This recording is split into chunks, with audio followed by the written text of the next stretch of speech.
I want to talk to you about a concept called client agency mapping and what that means and why that's important to you. So client mapping is when you establish a relationship at all different levels of the organisation, both from the agency perspective and the client perspective.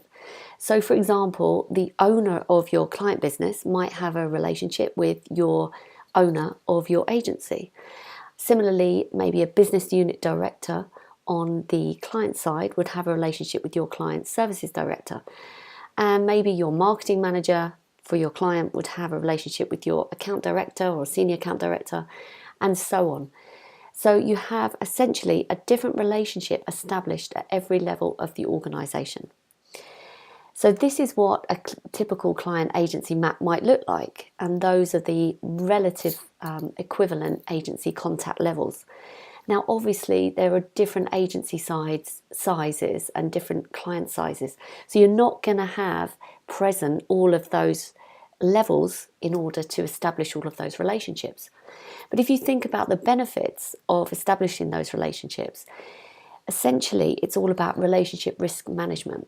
Because if you think about it, if you have one account manager at the agency side holding the relationship for the whole client business, then if anything happens to that account manager, if they walk out the door tomorrow, then that account is in jeopardy.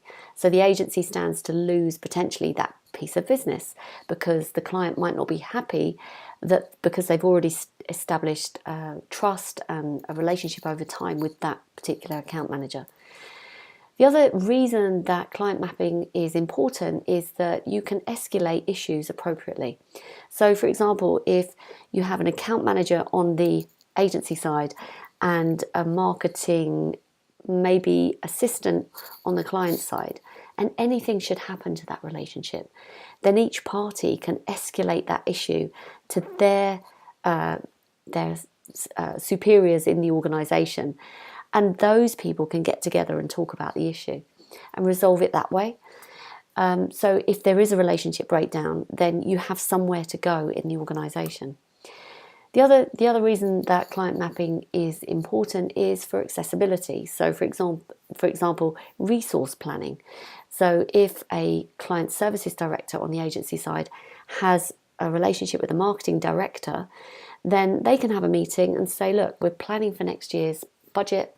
We want to make sure that we're resourced up for your plan for next year from a marketing perspective, so that they can have that discussion. Because an account manager, if they're the only person that has a relationship with the whole client, they might not be in a position to ask for a meeting with such a high level person within the client side organization. Similarly, during those very discussions at a higher level, there might be an opportunity to identify new business opportunities for the agency to do business with the client. Then if you think that this is a good idea for your organisation, your agency, then what you can do is think about a current client you have, and think about how many relationships you have at the agency side and the client side. And perhaps the relationships aren't aligned very well and you want to spread them. Maybe you want to make sure that your client services director has got a relationship with a more senior person at the client side that you don't currently have. So here's an opportunity, it's a quick table to show you how you can make the transitions, make introductions. So you can look at your client lead, who has the current relationship with the agency, who you ideally want to lead that relationship, and then how are you going to make that transition? Who's going to make the introduction? So it's a planning tool, really. So I want you to take action now, and I want you to think about a client contact right now and maybe who you would like to suggest having an equivalent level on the agency side. So I hope that's useful, and I look forward to speaking to you again soon.